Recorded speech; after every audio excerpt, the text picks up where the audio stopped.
Hi, I'm Zoe with Paranormal Extraction, and I wanted to let you know thank you and welcome to my show today. I have somebody very special on, and that is Bev Woods, and we are going to be talking about soul-centered astrology. Now, she has had experience with this and has done this for 40 years. So this should be very interesting because I don't know much about it other than regular astrology. So let's say hi to Bev. Hey, Bev. Hi, how are ya? I'm great. How are you, Zoe? Well, a little technical difficulty here on me showing myself on the screen, but there we go. We're good. Okay. So thank you so much for coming on. And so why don't you go ahead and start telling me, okay, we've talked a little bit about it, but what is soul-centered astrology? Okay. Yeah. Here okay. we go. Yeah, here we go. It's a work in progress for me too, because just to say that soul-centered astrology, the other word that is used quite often is called esoteric astrology. Right. And it works with different principles, different aspects. But just to remind you, I am a student of the Ageless wisdom, and that is what our first interview was in July. Yeah, that's Ageless wisdom. So they can Right. go down, scroll down, and Right. see our non-professional videos. Right. They could check you out on that one. So go ahead and do that, you guys. Make sure you. So soul-centered astrology or esoteric astrology is really a branch of the Ageless wisdom teachings. And that is in the Ageless wisdom teachings, we are told that space is an entity within another great entity, and that all beings are evolving. Right. So the entire theme of astrology is approached from light, and it's unfolding and increasing radiance, actually. So Alan Oken, who he passed recently, an amazing esoteric astrologer, wrote a book called Soul-Centered Astrology. Oh, wow. And it was based on the Alice Bailey teachings of the Ageless wisdom. He had been a student forever. Oh, wow. Okay. And so one of the great books in that whole series is called Esoteric Astrology. And he took that and really put it into language that, an astrologer like me could evolve into. And I gotta say that my 30-something years of studying the Ageless wisdom and teaching it in Raja Yoga, my understanding of astrology, literally a science, has increased, and it was just a natural flow, I think, for me to pick up esoteric astrology. And I certainly am not a major, apply that, but I'm beginning to really understand how different traditional mundane astrology. Right. Now, as an esoteric astrologer, of course, I have to have the foundation, and that's how I was taught 40 years ago with my first astrology teacher. Very traditional. All astrologers will agree. Yeah. That Mars is this and Aries is that. That's what I was into. I had like an astrology chart done, and then I used to look at my little astrology thing in the newspaper every day. That Right. kind of astrology type of thing. So what you're talking about, I know. I would say a lot of people begin like that, and there's a lot of people who understand. Now, I will say this. In all the people that I work with in the world who are students of the Ageless wisdom and applying that in their daily living, not all of them, most of them are not astrologers, but I can guarantee you every one of them understands the basic principles of soul-centered astrology, because and I'll go into this in a little bit. When you're working with soul-centered astrology, you are beginning to apply certain laws. I will say that true astrology is a psychology of relationship. Okay. In traditional, we are focused on the personality life as it is affected and affects its environment. When you begin to practice soul-centered astrology, you are literally reading the chart as that native, as a soul, not a personality. And everything in that chart is going to support the agenda, the unfolding purpose of the soul. Interesting. Wow. So, Yeah, so you're taking the astrology, but you're not doing it as a person. No. You're doing it as, because everybody, let's just say Scorpio, which I am, okay, is going to have the same kind of astrology chart. What you're doing is you're basically reading the soul through astrology. Is that what I'm getting? Right, because as I said, true astrology is a psychology of relationship. The most important relationship is when the personality begins to become aware of its higher self.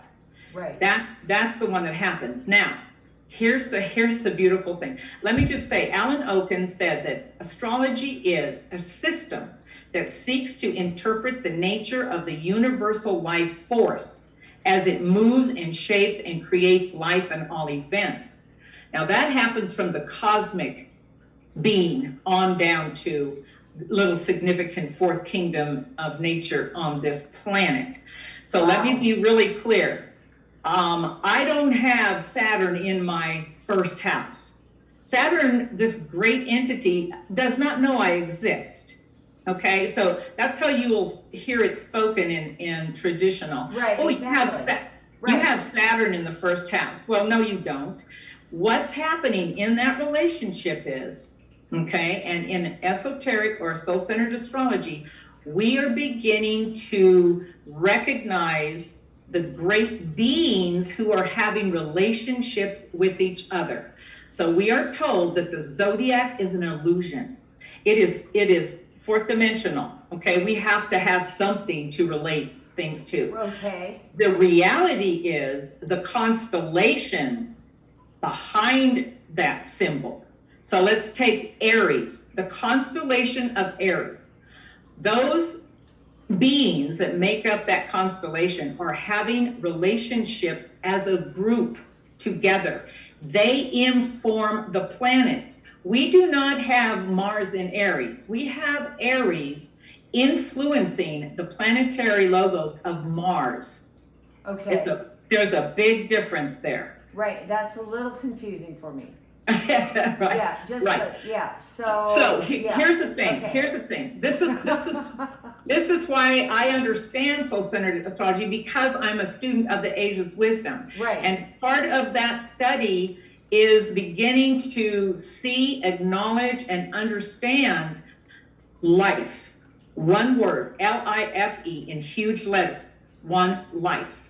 So everything has its being in a greater entity that it lives and moves within. Okay, can I just ask you a question? I know you say entity. Okay, so, I do paranormal work. I also do metaphysical, as you know. I do both. I'm kind of, like everything. But entity is always used in the paranormal. Well, So what, is there a different Yes. name that we could grasp onto that? Definitely. So people don't think it's like a scary thing or something. This is how we have taken thought forms and used them in ways that are personality centered. So in the Ageless wisdom, when we talk about these great entities, always with a capital E, I'll give you an example. The greatest entity that we actually live and move within is called the solar deity, the being that encompasses and is the informer in consciousness to what we call a solar system. He is a great entity on his own plane of evolution. Okay, so you're saying that it's like one purpose. Yes. Everybody is in one purpose. Like And I'm thinking the whole that, purpose of this incarnation for this great being, this great entity called the solar deity, is he is in the process of developing and potentializing what we call the second ray of love wisdom. So everything in this solar system, every entity, I don't care if you're planetary logos or you're human in the fourth kingdom on this planet, we are all working to potentialize love wisdom. okay. That's a huge thought, I know. Yeah. Woo. Because there are things going on that most of humanity has no idea. No. They think this is it. Yeah. The good news is, oh my goodness, there are beings on every plane, planetary, solar, and cosmic levels. This life is way beyond our going to the mall and shopping and having coffee with a friend or whatever we think it is. Right. This is an illusion, okay? And can I just say that much of humanity is awakening to what's going on. So let me tell you what's going on, and it has nothing to do with us. I'll give you an example. In 2009, Pluto, that little dwarf planet, which is complete absolute power for the solar system, Pluto started influencing Capricorn, the constellation, or I should say this, Capricorn, those beings in that make up that constellation started influencing the planetary logos of Pluto. Now, when I saw that, I knew that was in 2009. Things were the beginning of the unraveling, the beginning of the breaking down, because what Pluto, the Lord of Pluto, is here to do in the universe is to be the revealer of all that has been hidden in the darkness. Wow. And in that darkness, it shines the light in and tells us what needs to be transformed. That's heavy. Capricorn. Bev, that's heavy. I think we did this before where I kind of had to stop you once in a while because now I'm kind of remembering our last interview, but that I just have to say that is so heavy. My mind is just going, wow. Bonkers. Yeah, it's kind of going off in different directions because it's like, I mean, I'm getting it. You know, I'm getting it, but it's like one of your sentences is going to have to stick in my head and think about it for like days, you know. It's repetition. It's repetition. I've been studying this, astrology for 40 years and the Ageless wisdom for 30 something years. So my whole looking at life is different than most people because of this truth, this reality that I have been studying, and it takes a while. You can't just get it. Let me just say this, that when Pluto started becoming influenced by Capricorn, and remember, I said, this is a psychology of relationships.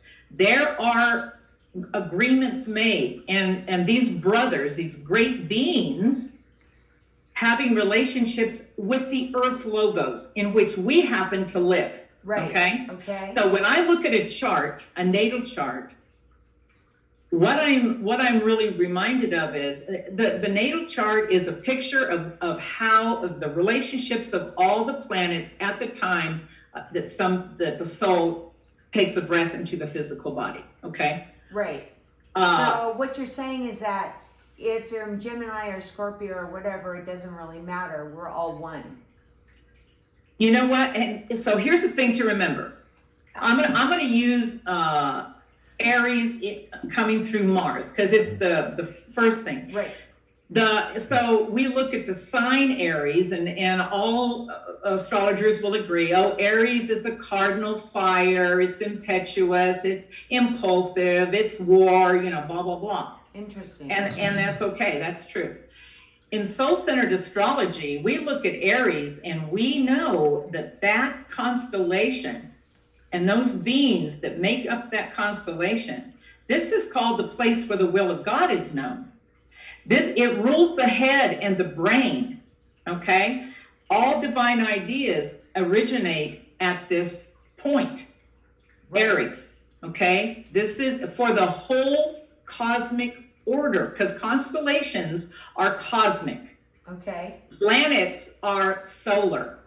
So you cannot have Pluto in Capricorn. If you're going, you got to have that influence of Capricorn through Pluto. And when that happened in 2009, a huge change happened because Capricorn, oh yeah, Capricorn, it's an earth sign, and it's, keyword is I use, and it's ambitious, and da-da-da-da. In reality, Capricorn is a sign of initiation, okay? It is the mountaintop that we're all aiming for a particular initiation. But it, in many ways, it holds the paradigms, the crystallized thought forms, because even though it is an earth sign, it is about consciousness in the form.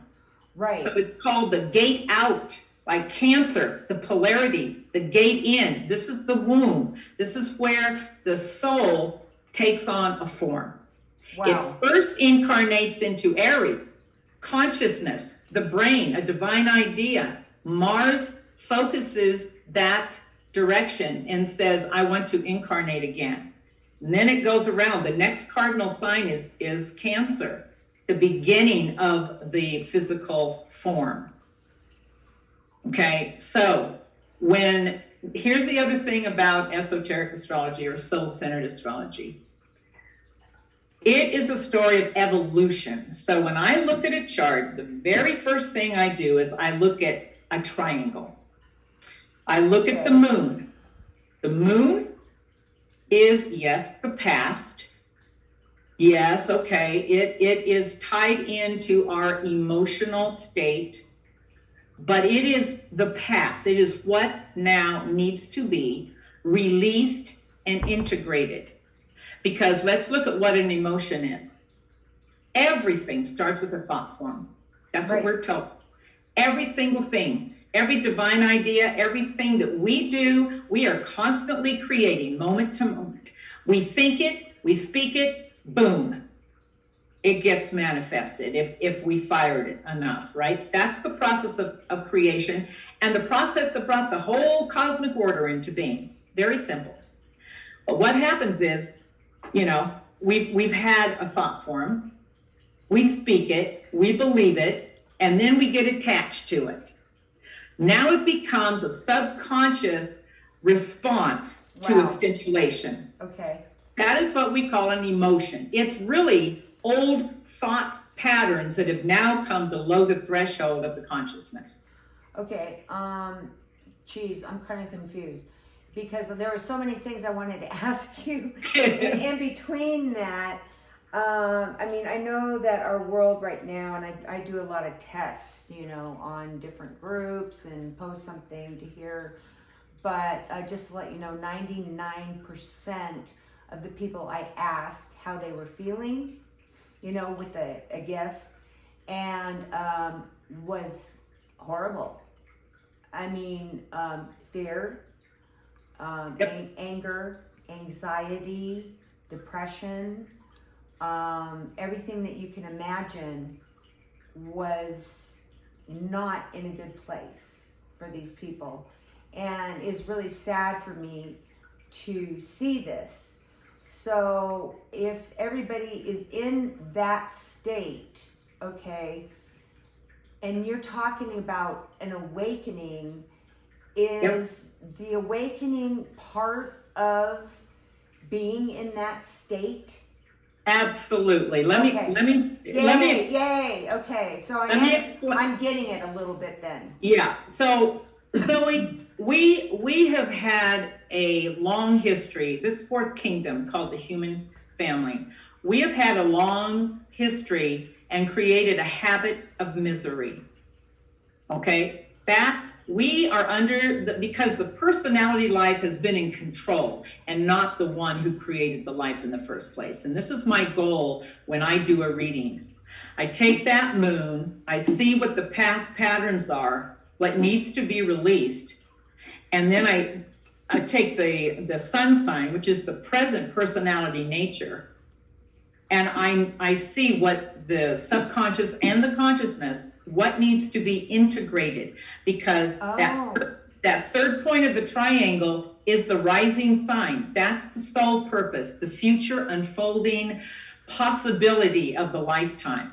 So the personality, the present personality, the sun, the past patterns of personalities have to be integrated so that they can support the agenda of the soul in that lifetime. And if that doesn't happen, a lot of misery happens. You're fighting against it. So let me give you this. Humanity has been on a trajectory of total suffering and pain and misery and darkness and fear. And destruction now. Let's just take the last 2,100 years, the age of Pisces. Okay, that is called under the array, the rays, there's 7 of them. They're from the cosmic order, okay? They qualify everything in life. I don't care if you're talking about the cosmic, the solar, the planetary, or humanity. Everything is qualified by these 7 rays, okay? The last 2,100 years of Pisces has been ruled by this great ray lord called devotion, idealism. What have we done with that idealism? Right. We have turned it into devoting ourselves to the outside of things, to the personality life. I gotta have, I need, I want, okay? Our priorities are so screwed up. Yeah. Okay, now, let me tell you something. Everything that's happening is because of the one that we live and move within, and that is this planetary entity called the Earth, he is preparing for a great initiation in his own evolutionary process. Well, what happens when you you cleanse, you change? Yeah, so, right. So we're at the second triangle here is what I'm saying. You're there. And then, so now we're going to the third is what you're talking about, right? Well, cleanse and change would be the third part. So when Capricorn started influencing Pluto, he said, literally, to his brother, the Earth Logos, I'm going to help you out because I know you're preparing for this. Why do we think we're the only ones having conversations?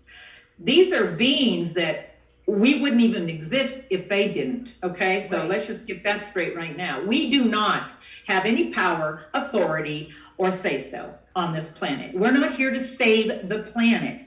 We're here to save ourselves. We better save ourselves. Wow, that's because it's not the first time it's been taken out. Well, that's pretty heavy when I'm looking at 99% of thousands of people. Hello. That's pretty.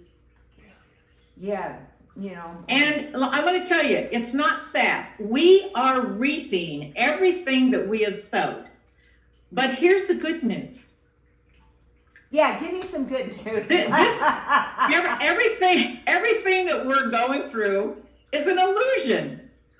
This is why I love esoteric or soul-centered astrology, because it gets us reoriented into what we are here to do as a soul. Right. And that us as a personality life can support that agenda. Okay, it's not about us. It never has been about us. Okay, we constitute a center within the planetary logos. I'm just going to say that. This fourth kingdom in nature, constitute one great center in his body. Okay, anybody who studied just basic metaphysical stuff has heard about the chakras or the centers. Yeah. There's 7 major centers in our body, 49 altogether, 7 major ones. We comprise one of his 7 major centers. And our planetary logos, is a center within the solar deity, and on and on and on. As above, so below. People say that all the time. They have no clue what they're talking about. It goes all the way up to the beginning. Right. Okay, to the big breath. Right, exactly. Right? So here we are. Here's another thing that's going on. For the last 2,100 years, we have been living with the belief that we've become victims. That's one of the things about the energy called Pisces. Pisces is the prodigal son. It's a story of the prodigal son, leaving the father's house, coming into matter. That's what the fish is swimming up and down tied together, swimming down into matter from spirit, and then eventually reorienting and swimming back to daddy. Okay? Right. That's a story. Okay. But while we're here, it literally becomes the planetary, the savior. It is the sacrificing and savior energy. So, but if it is so there's always a polarity, right? The positive and the negative, everything. So, but what happens to somebody who has a Pisces influence, they don't do well here. Because it's somewhere in their subconscious, they understand that I don't belong here. I don't. So what happens? A lot of people can't handle they're too sensitive. They can't handle the crap that's going on here. How about 99%? Yeah, some of them will check out. Some of them will use drugs and anything that alters that consciousness so that they can deal with, okay? So They become victims. They become a self-sacrificing in that victim, martyrs. So that's what's happened in the last 21 years because of this abuse of this great ray called devotion and idealism. Okay? It also is the ray that rules the astral body. All that emotional junk that we have been piling on ourselves for eons of time. So we're in that, let's just go back to that 99% because I'm going to use that. Okay. So we're all there. Okay. Let's just say that. Okay. Oh, yeah. And there's that 1% that isn't. How are we, and what do we need to do to get out of that second part of the triangle, which is all about me, right? Pain, anger, all of that stuff. How would we move up to the third level? Yeah. Of what you're talking about, kind of just to help us out here. Yeah. So you just mentioned a few things that's the problem. And I always tell students, it's time to start acknowledging and resonating and observing where you are focused. What are you identifying with? Are you identifying with this pathetic little victim that you think you are? Or are you identifying with something higher? Okay, if you're miserable, well, I can tell you, you're really polarized in the personality life. The personality life only exists because a greater being created it. So here's my thing. This life does not belong to us as a personality. It belongs to an angel that created me. So my job is to begin to resonate to that higher sense of my being, okay? Once that begins to happen, remember, knock on the door and it will be opened. It's not the soul that knocks, not. We have to do the work, and this is why we're so miserable. I can't tell you how many classes I have had, oh, I'm so excited, I can't wait. The minute that I start talking like this, and I start telling them that this is the real work you're here to do. Oh my God. That third eye wrinkles up and I'm like, I'll not see them again. Yeah, exactly. Most people don't want to do the work, and yet they're whining and moaning because their lives are miserable. Right. Okay. We've created it all, Zoe. We're the only ones. And now here's the kicker. So now we are on the cusp of a great age called the Aquarian. Okay, it's ruled by Uranus. I love that song, by the way. Yeah. Oh yeah. Yeah. It's ruled by Uranus and the seventh ray now of order and magic. So now we're coming from fear and separateness from each other. Now in the new age, we're asked to be brothers and love each other. Right. Well, what? Yeah, exactly. Okay. Most people are like, oh, well, so evolution of the soul is going to determine the personality life. Right. And the quality of the personality life. But this is why I said when we were doing the Ageless Wisdom, that symbol of the lotus tells the whole story of who we are. Right. And the work we're supposed to do. If humanity is going to make it, we need to start identifying ourselves and stop this we need to be entertained all the time. So we are being distracted on many levels. It's worse than it ever has been. Yes, but this time has been predicted in the Ageless Wisdom. This is the best of times and the worst of times, because this is one of the greatest crisis tension point that humanity has ever experienced, and we're all here to witness it. And this can be a time of growth and expansion and progress in our own lives. Now, here's the thing. This new paradigm called Aquarius is a group conscious keynote. We aren't going to get there alone anymore. That's over. That happened That's over. Okay, you're getting. We have to approach and we have to grow and change as a group. And the good news is, I'm hearing more conversation about we are one. We never have been separated. We need to do this together. Yeah. That's the good news. But it's not going to happen overnight. Right. Now, Pluto will be entering into Aquarius very shortly. It stays in each sign about 12 years. 2009, at the ending of 2009 is when Capricorn started influencing it, changing and breaking down and revealing the darkness. This is why that 99%. The more the light is shown into the darkness, what do we see? All the things slithering all around. Right. We are seeing ourselves more because there's more light. That's the good news. Okay. But it's just starting. Zoe, you talk to any astrologer that has any sense of something a little higher, and we are talking about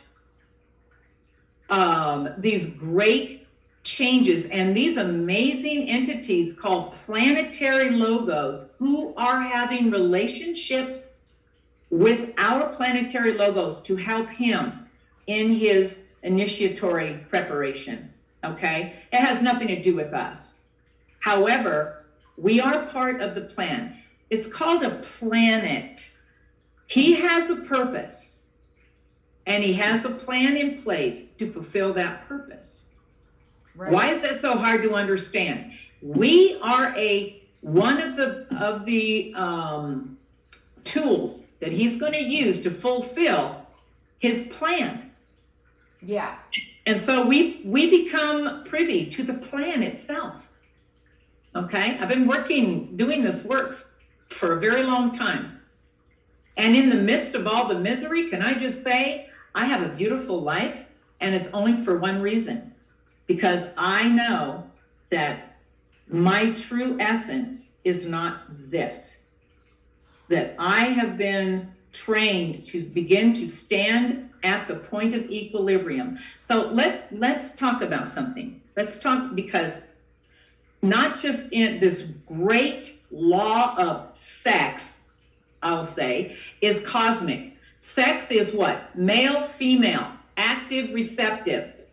Everything is qualified by polarity. So in astrology, we are told there are really only 6 signs and then their polarities, okay? So let's take Aries and Libra.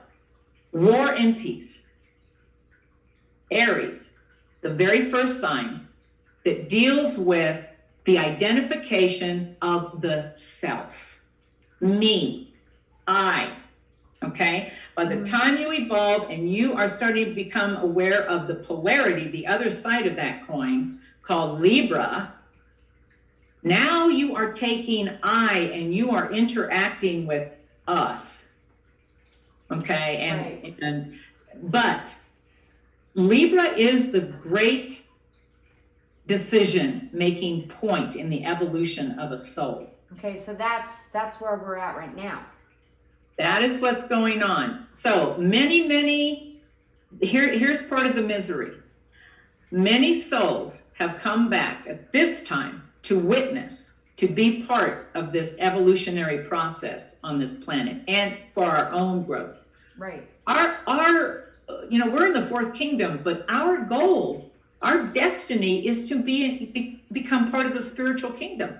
Well, yeah, I mean, I think that's our destiny. Well, I think that's why everyone's so sad, and they're just trying to grasp it, Well, honey, being sad and doing the work, that's a big leap. Okay, if you're really that sad, you're gonna have to start understanding you gotta do the work. I know. You can't just say I'm sad. You've got to get to the cause of it. You've got to go to that great angel that created this life and is trying to, it's not the personality that evolves on its own. It's the soul that has had 1,000,000 lifetimes. We're just the latest version of that experience, that soul. It's a soul that's evolving. Right. Okay, not me, not you, not Dee. But we're the latest evolutionary version of that expression called a soul. And every life is about that. And at some point, what happens is a soul makes a decision. It's worked long enough in the muck, and it makes a decision, and it, what we call, reverses the wheel. So if you look at the chart, starts at Aries, most of humanity go from, it's called the mundane cross. You start at Aries, and you're going through Pisces. It's a clockwise, right? When you reverse the wheel, which is why there's so many misery. I think a lot of people have made that decision, the soul, they just don't know it. You begin to go from Aries through Taurus, the Alpha to the Omega. Okay? And you're going against the grain. You're going against the accepted way of being and thinking and living and all that stuff that the personality stuffs in itself. Sure. So that's what happens. So I will say, because of that, because soul-centered astrology is the story of the evolution of a soul, and the latest version called the personality integrated with the past so that it can put its sights on supporting the agenda of the soul itself, the rising sign. There's that triangle. So when that happens, then, the whole purpose of the soul in each life is to develop new gifts and talents, to go to your toolbox in heaven and pull out what you need and stop the little whining. You are not a victim. You are a radiant being having a physical, expressing into the physical world, because I will say this, humanity is the planetary savior. It's the planetary disciple. There's only the soul. There's not a soul. There's the soul, Right. a group conscious entity. And we're just little gossamer threads, but we have to start connecting to the source of our lives. That's the only time it is going to change. So what happens is, in that evolution story, if you are someone that's more personality based, Mars is going to rule Aries. But there are other rulerships. When you're more working as a soul infused personality, Mercury becomes the soul ruler of Aries. Okay. Very interesting. Because Aries, again, rules the brain. The brain is a receptive organ only that the soul communicates to. Right. But remember, it's the place where the will of God is known. Mercury is the link between spirit and matter, okay? It is the communication link. And in astrology, Mercury becomes the soul, okay? The spirit is trying to inform matter. So father, spirit, mother, matter are trying to have a relationship. Well, what's the link? The sun, the second principle. So that's Mercury. It's the only neutral planet in the zodiac. It goes back and forth between the father and the mother. It informs matter. Okay. Well, this is so different than anything I've ever heard. I mean, this is woo. I mean, yeah, like you're talking about esoteric astrology. Right. Okay. I'm asking as like a little kid here, okay? Because aren't we all? Not really. I don't really consider myself that way at all. But I do know about astrology, but I definitely do not know about esoteric astrology. Well, most people don't. Right. So let's just say, and this may sound childlike, or maybe I'm backing up, or I'm not knowing what the hell I'm talking about. But let's just say that this person, okay, that I know, 4 years ago, their brain chemistry changed, okay, to depression. All of these things just all of a sudden happened, okay, and just out of nowhere, for no reason whatsoever. Very, very painful process for them, because of course you have to go to the psychiatrist, okay, that needs to help fix you because your brain's not functioning correctly, even though this person is very spiritual, okay? So they're going, well, I don't understand why my brain is not functioning properly, and what is going on? You know, what is really going on here? Right. And they're still doing their spiritual work. They are doing their work, but the symptoms of what they haven't diminished. Does this make any sense to you? Yeah. Okay. So the first thing that we have to become the observer of our lives, and that means mentally, emotionally, physically, knowing that the cause of all things is the soul in our lives. So we are told that there is a formula, a process. This is where true meditation comes in, okay? Which is nothing like what most people, Yeah. So there's the soul, mind, brain, okay? The soul people get mind mixed up with intelligence or the brain or whatever. Mind is a substance. It is on its own, it's a plane of substance that is a communication information field. Okay. The soul uses that medium to contact the brain. Okay. Now, your friend doing that spiritual work What is happening is that the reason that something's going wonky is because that person is not listening. The cause of that, I'm pretty sure, is that the soul is attempting something that the personality is not listening to. Right. Well, but believe it or not, they're really doing that. I mean, they're really trying and working on that. Well, just the fact that it's happening. So is that brain really wonky, or is it just changing because these new ideas and new ways of thinking need to happen? So so what I'm hearing you is also, let's just say medically, it's gone wonky for whatever, and they end up getting a brain scan and finding out that it's wonky. Zoe, everything that happens physically and is manifested is a soul cause. It's called the causal body, okay? So can you take that up to the Akashic Records? Are you using any of that where you can release that karma from that point? So you got to understand. I know. I'm a student of the Ageless wisdom, which is more occult.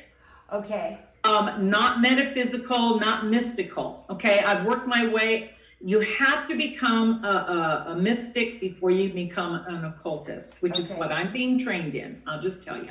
Okay. That only means I am being trained to learn how to manipulate energy. Okay, interesting. Every one of us is capable of that. But depending on your conscious evolution, nothing's going to be handed to you or approached. I will tell you, we are all responsible for finding our true selves. Nobody can do the work for us, okay? Right. But everything in our physical bodies are a gauge as to how we are doing. Remember, we are told that the spine, there's an etheric spinal cord called the Sushumna. All those 7 major centers are, bridge off of that Sushumna, okay? It is within the physical spinal cord.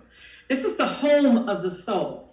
It registers the physical world through those 7 major centers, which are the etheric behind the endocrine system.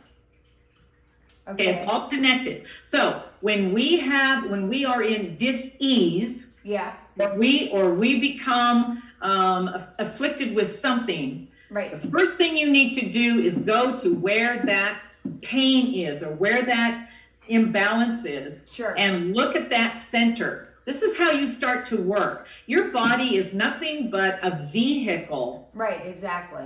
Okay, eventually, what we say in Cancer becomes a lighted house. It becomes a lighted house in the world because we now have taken the form and we have done the work, and now we are able, because what I say in the beginning, astrology, true astrology is the evolution of light. Right. Okay, every one of those keywords for those signs have something to do with the light. Exactly. So I would say to your friend, they're already doing spiritual work, whatever that means, but that's good. It's better than not. Right. But to really begin to observe certain things, to really come into a presence of, because the only one, we're the true healers of our lives. You've heard Paul and I say that many times. Yeah. And it's true. It's true. There is nobody else that can heal you or take care of you like you can. Right. This is the relationship between the personality or I should say this, the soul and its personality. Right. That's the true relationship. That's what we're all supposed to be doing here. And clearly, most of humanity is not entered into trying to establish that relationship. That's why if we are miserable, it's because the source of our life has been disconnected or cut off for a while. Wow. The only reason.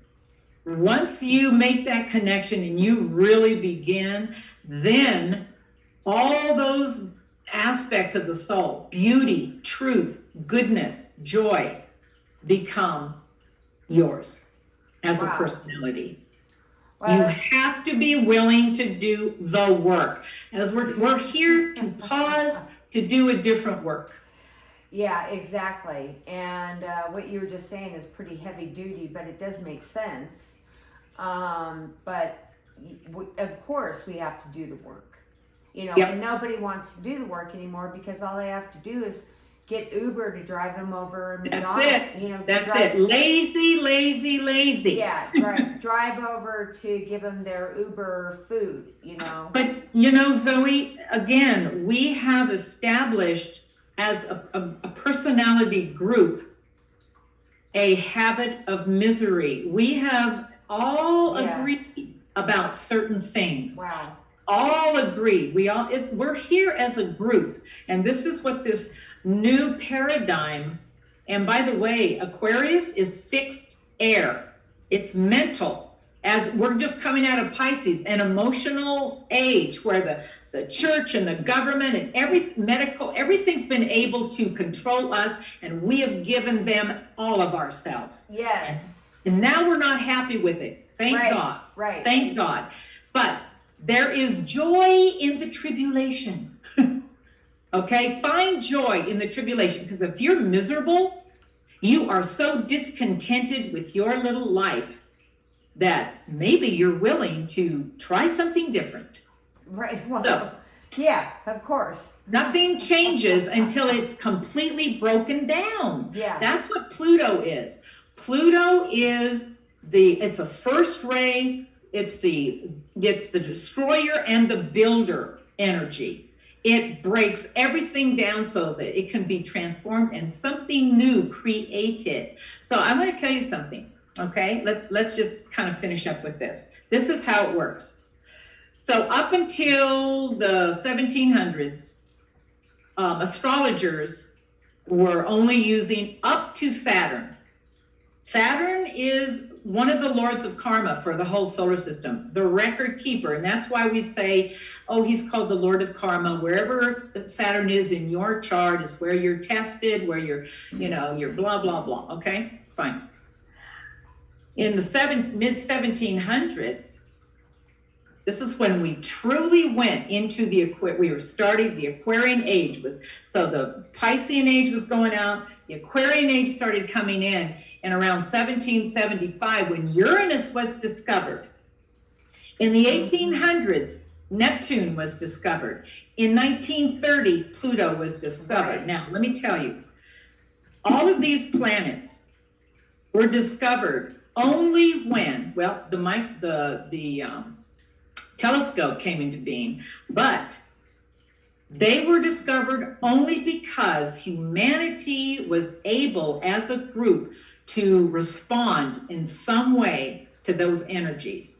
And those three planets are called the synthesizing planets. I won't go into that, but they rule us by generations. So we've got Mercury, Venus, and Mars, right? Respectively, and there are personal planets, which we call our personal planets. So Mercury, the higher octave of that is Uranus. Okay, think about it. Uranus rules Aquarius. It is electric fire. It is mental. It is scientific, insightful. Yeah. Okay, so Mercury, the higher octave is Uranus. Venus, the higher octave is Neptune. One is the principle of love. The other one is actually the heart of the solar system, divine truth and divine love, Neptune. And then we've got Mars. Its higher octave is Pluto. Okay, the power to direct. All right. So only because in those centuries was the mass of humanity as a group able to recognize that's the only way that things are being discovered. in those things. There is a planet that is between the sun and Mercury that is very esoteric. Even the astronomers have not discovered it yet. Wow. Because now, I have been working with it for years because it has a rulership, okay? And the group that I work with, we know all about this planet. But the conscious of humanity as a whole cannot register that energy yet. And so it has not been discovered. Yeah, wow. Yeah. Wow. So that's that's heavy duty is what you're talking about. It's heavy duty, but this is why when I do a chart for somebody, I take in a lot of other things that traditional astrology is not geared for. Okay, for one thing, that great triangle of soul supports the soul. And here's the thing, soul-centered astrology is about the soul group. It's not even about you individually. Okay. So if I was to come to you and let's just say I talked to you about this, would you give me a map of what I needed to do, or how? Well, yeah, what we would go into is, what is holding you back from the past? What is the present nature of the personality that is unfolding, and those two need to be integrated so that it can support so we have the past, the present, and the future. Right. So we can support that sun of possibilities that we call whatever the rising sun. The rising sign in Soul Centered is about the will to be. The will to be. Okay, to be what? Depending on the sign on the rising, the will to be that. Okay, this gives you a clue, and then I'm able to look at what is called the monadic point, and then the field of service that you are supposed to be, that soul can then enter into. Wow. That's great. Yeah. Absolutely fantastic. So if people want to have you give them a reading or find out more about this, where do they go? I mean, I know that you deal with, with BioTouch, of course. Right. And they can find you on Mondays, your Mondays, whatever. Why don't you tell them, first of all, where you are at, where to find you. So I do have a Facebook page. I need to be a little bit more active in it, but it's called The Soul Seal. It's my Facebook page, and in it I talk about astrology and the Ageless wisdom. They can always contact me through the Soul Spa. Okay. And so it's called Soul Spa. The Soul Spa. SOULSPA. Oh, okay. And that's on Facebook. That's on Facebook. That's my Facebook page. Right. Okay. Right. Okay. Good. Or they can and off of there, I think, is my email. You can always email me. Yeah, and that's easy. It's Bev Woods at Bev Wood 5 right at Gmail. At yahoo.com. Yahoo.com. Well, BevWood5 at yahoo.com. Okay, yep. That's wonderful. And you guys can also contact me if you didn't get that. That's really easy to do if you're watching this. Right? Right. A brain meltdown. Yeah, exactly. Exactly. Well, that was a very, very interesting topic. As well as, what was the other one that we did that they can go look at? The other interview I did with you, Bev. The Ageless Wisdom? Yeah, okay. I had brain function there. Yeah. Ageless Wisdom, which they can find out about that if they're not so sure about this. Okay, right. We'll talk on that. And that's when we were just kind of starting out and we had just the computer and all that stuff. Yep. So, okay, that's absolutely wonderful. And I know you're also part of BioTouch, and I know Paul's going to be coming on and doing a new one, which is going to be way better, as we talked before. Oh, yeah. So I'm really excited about that. And I know you're a huge part of that as well. Did you want to mention that you're a part of that? Yeah, I'm the co-director with Paul Bucky in the foundation and the president of the board, as well as I work on Mondays in Tucson at the center as a volunteer, as a certified practitioner. And I will just say that it's very interesting because all of my studies and my knowledge that I have gained really has helped me to step in with him and to hold this great thought form called BioTouch. Yeah, it's amazing. It's about self-awareness. It is about the unfolding, and everything that I've just talked about, it can be part of that. BioTouch can go and it can open us up. So anybody out there who is really going through some bad times, whether it's just, who couldn't stand a very light, loving touch that helps the body to feel cared for and loved, and then helps us to make changes. Yeah, I know. That's what Paul and I are really focused on, that BioTouch is here now to help that 99%. Yeah, so BioTouch is actually really big.